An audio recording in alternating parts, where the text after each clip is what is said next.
What's going on, everyone? Ronan here, and welcome back to the channel. I really hope you guys are excited for today's episode, considering this is going to be leading up to the ultimate confrontation that I've been building this entire series between Giovanni and Ash. But before we get into that, you guys already know the drill. Take a look at this analytical stat bar right there, hit the like button, hit the subscribe button, turn on notifications, and don't forget to drop a comment to feed the algorithm. But with all that being said, let's get into What If Indigo Champion Ash Challenged the Johto League Season 2 Part 3. I hope you enjoy.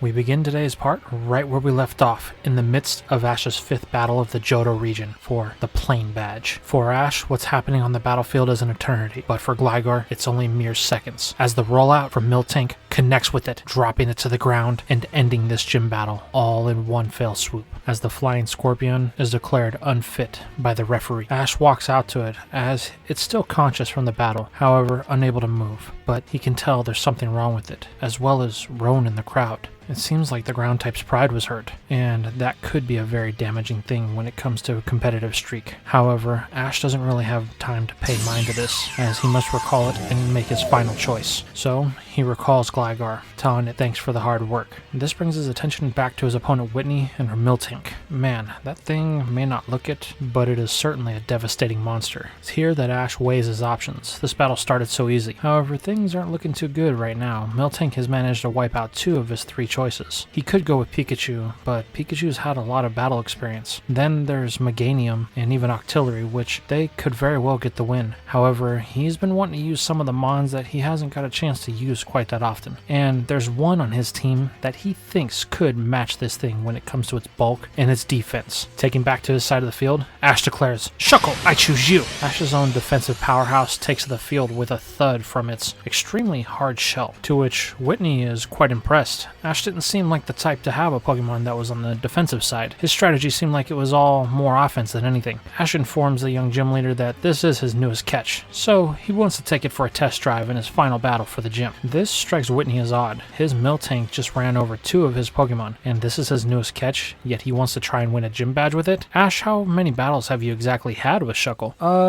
None. Well, aside from the one that I caught it with, but that's besides the point. I think me and Shuckle are gonna do just fine. Ain't that right, Shuckle? The mole Pokemon nods its head, waiting for the call of the battle to start, confident in its abilities to take this milk monstrosity. Shrugging her shoulders, Whitney agrees to it, and the battle begins with her calling for her first move, a simple rollout. However, Ash doesn't do anything. He doesn't tell Shuckle to dodge, it doesn't tell it to withdraw or anything. He just sits and waits, as does Shuckle, waiting for Miltank to connect with its move. And unfortunately, with the double increase from the defense curls, Miltank is a monster on a warpath, and it's gonna hit for massive damage. Whitney is excited about this. Ash may be regretting his decision, she thinks to herself, which means that I can wrap this up in just 2 rollouts with my defense increase. So, let's get this done. Miltank, turn on the speed, she yells. Doing so, the Heiferette charges down the field, connecting with Shuckle with all of the force that it can muster. However, as Shuckle slides back, enduring the hit, this is where Ash decides to take his stand, ordering Shuckle to use a Toxic. The Boulder Bug begins spewing purple ooze from all of its orifices as it connects with Miltank, allowing a saturated dose of the poison to seep into the bovine. This immediately gets Whitney's attention as she realizes that there was a critical error in her plan. Ash was never regretting his choice. He was just waiting. He had to find a way to counter her double defense increase, and this just so happens to be it. However, her Miltank is undeterred as it comes back for its second pass on rollout. This is where Ash begins his next strategy, just copying Whitney's, as he calls for his own defense curl. Shuckle glows as it hardens itself, ready to take the attack. However, just before the rollout connects, Miltank flinches from the poison as its energy is slowly beginning to be sapped. This forces its roll to be interrupted as it then tumbles, bringing itself to a stop. "Oh no, Miltank, are you alright?" Whitney asks. However, the bovine stands up, still ready to go. This is where Ash tells Whitney that now she's the one on the clock. Let's just see which Pokemon has the better endurance. It's at this point that Whitney can truly see why Ash is a champion. Just because one of his Pokemon hasn't battled doesn't mean he doesn't know it well enough to win with it. However, she may have something that can stave things off long enough to cause the damage damage she needs to win this match. She orders Miltank in for another rollout, just to get the damage piling up. However, Ash just goes for another defense curl, trying to stack up his defense as well, to counter the rollout the best as possible, as there is something he has to be mindful of. His Shuckle is half bug and half rock, which means that rollout is going to cause a little bit of extra damage because of the bug typing. Shuckle then takes the first hit of rollout as it hardens its defenses. Then Miltank comes back around for a second pass. However, on this one, it's moving just a little bit slower due to the poison and the fatigue setting in. This allows Ash to get off another defense curl right before it connects. Unfortunately, the connection is clean, and this sends Shuckle sliding back just a little bit, as this is the point where the damage that's been stacking up becomes evident as Shuckle finally lets out a cry of pain. But our young champion isn't worried, as he smiles. "It's time, Shuckle. Let's use our own rollout." The boulder begins to spin rapidly as it shoots down the field, heading towards Miltank. However, Miltank is on its third pass, which means this rollout is far more powerful than any that has been seen before in this match, and at this point it's going to become a battle of who has the stronger defense. However, luckily for Ash, he's got something going for him. His Shuckle has the highest defense of any Pokemon known in Johto, and he knows this, using it to his advantage as Shuckle throws its weight straight into Miltank, and that combined with the fatigue from the poison is enough to throw it off its kilter, sending it into an awkward spin as it careens into the gym wall. "That's it," Ash says. "We can do this. Shuckle, roll out once more." Now the bug type is on its second rollout, heading for Miltank. Ash is confident that he's got this battle in the bag. However, Whitney has one last thing in her back pocket that could even the score up here, as she calls for a milk drink. Suddenly, in the middle of the battle, Miltank decides to take a break as it lounges around, drinking its own milk and restoring some of its health. However, this isn't enough to stop Shuckle, as Miltank being stationary allows for a clean hit for the second pass of rollout. Unfortunately for Ash though, the damage that rollout caused wasn't enough to offset the milk drink, allowing Miltank to get back in this battle with its own start of its own rollout. Things quickly come to a head when the two Goliaths meet in the middle of the battlefield, spinning as fast as they can to see whose rollout is going to be stronger. This is it, the final confrontation. Who's going to have the endurance to push through? Both trainers put all of their confidence into their Pokemon as they each scream their name. Both Pokemon begin to spin as hard as they can, trying to gain any type of ground. It's at this point it looks like Shuckle is beginning to falter as it's losing territory. This isn't good, Ash thinks. "Shuckle, come on. I know you can do this." The bug type is giving it its all. Unfortunately for it, Miltank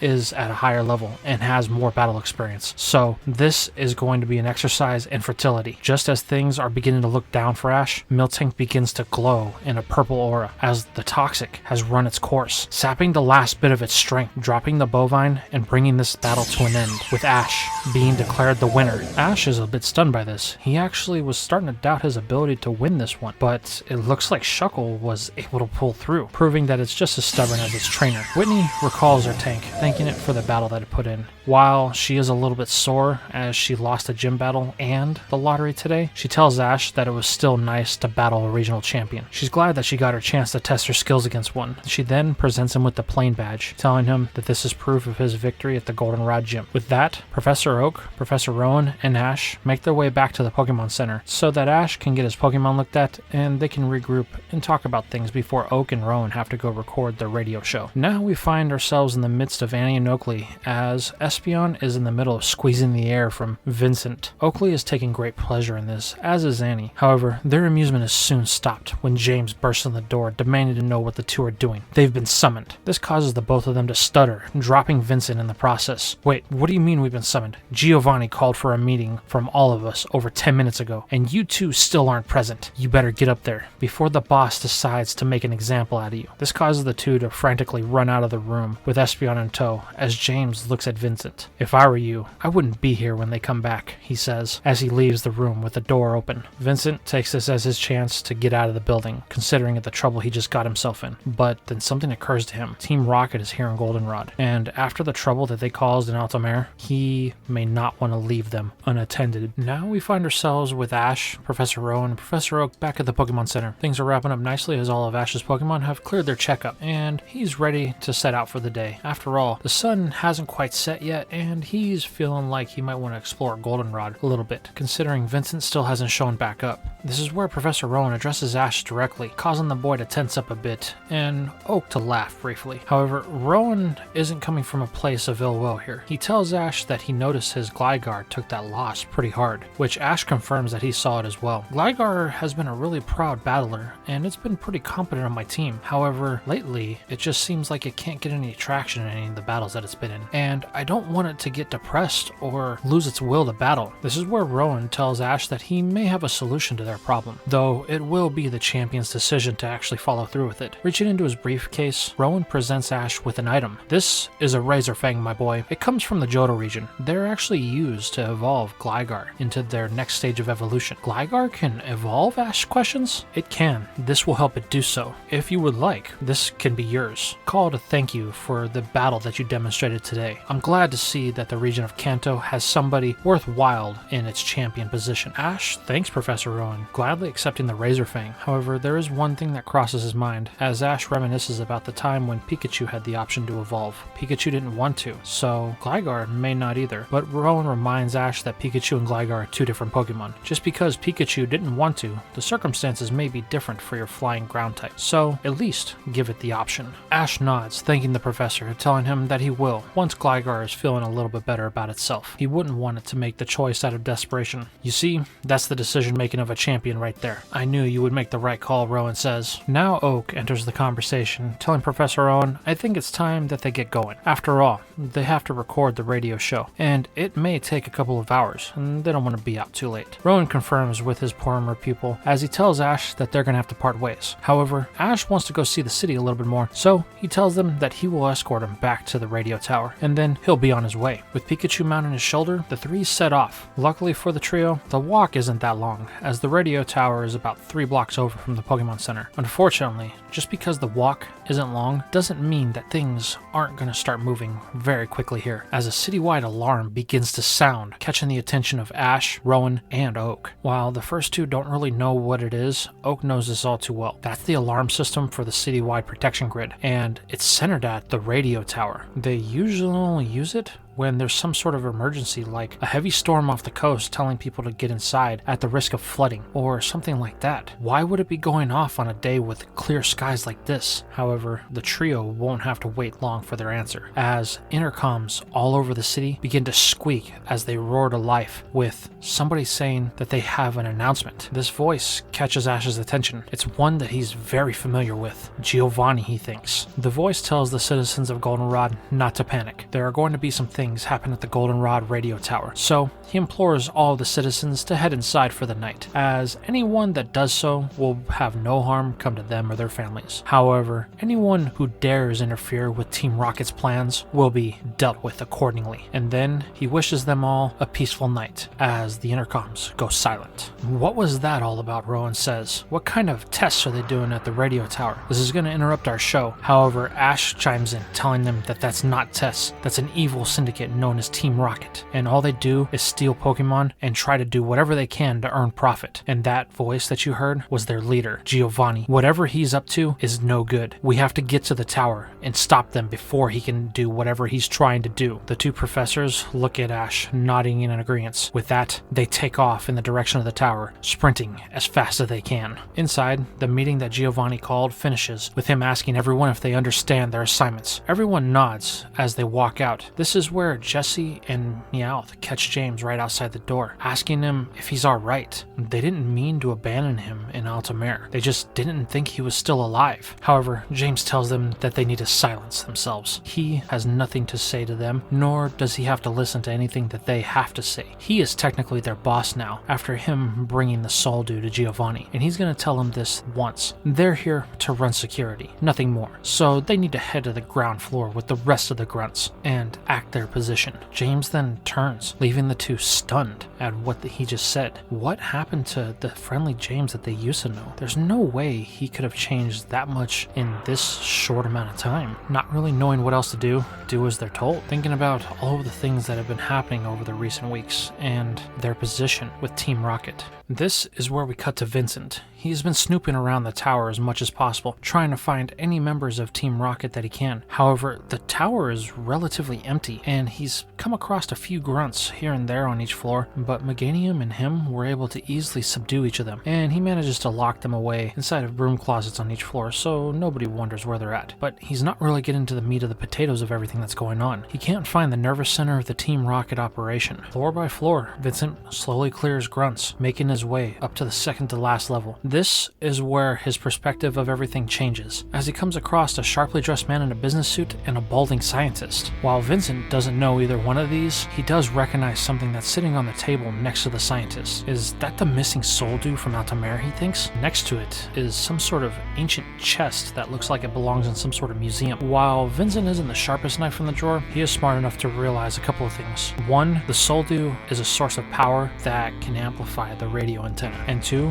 whatever's in that box, no matter how ancient, is possibly something dangerous, and he can't just sit by and let these two do whatever they want with it. However, Namba has quite the problem on his hands, because the balding scientist connects some sort of device to the radio antenna that allows him to sit the soul dew inside, activating it. He then opens the ancient chest and begins to pull out these stone little tablets one by one, placing them on the machine that holds the soul dew. This is where the sharply dressed individual addresses the scientist, asking if he's sure that this is going to work. Snickering, he says, "Do you doubt me, the great Dr. Namba, Giovanni? When has my technology ever failed you? I'm confident that with the soul dew as an amplifier, along with this antenna, we can use the power of these tablets to rewrite reality as we know it. Once we activate my machine, nothing will be able to stop us." Wait, rewrite reality, Vincent thinks? Activating the machine? That doesn't sound good. This is where Vincent doesn't take the time to assess the situation or formulate a plan. His only course of action that he chooses to embrace is breaking through the door with him and Meganium, addressing both this man Giovanni and this Dr. Namba. However,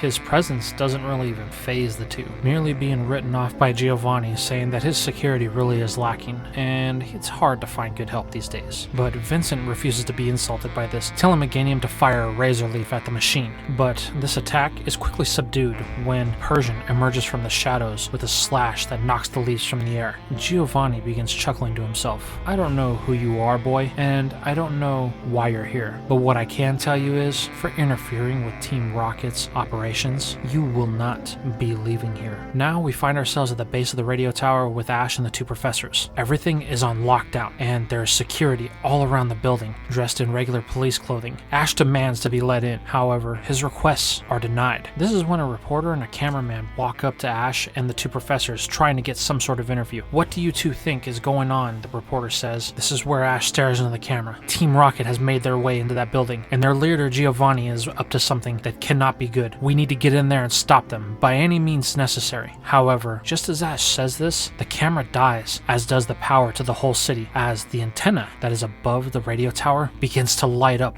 with the glowing energy. Meanwhile, miles away in the southeastern part of Johto, in a valley that is hidden from the rest of the world, we find one of Ash's oldest Pokémon, Charizard, just relaxing with his girlfriend Charla, as they have decided to take the day off and watch a little bit of TV with Liza, the keeper of the Charizard Valley. However, their lazy day is interrupted when Ash suddenly appears on the screen, and Charizard hears two words from his mouth, Team Rocket and Giovanni, before the TV cuts out. And that, my friends, is where we are going to leave things for now. So, I have some questions for you guys. How did you feel about this part? How did you like the battle that Ash had with Whitney? Do you think Shuckle could really outmuscle Miltank? How do you feel about Gligar's pride being damaged and Ash being presented with means to possibly give it the chance to evolve? And of course, what do you think about Giovanni's plans to rewrite reality on a whole using the power of the Soul Dew and the unknown? And also, will Charizard make it in time to help its trainer? Let me know in the comments down below.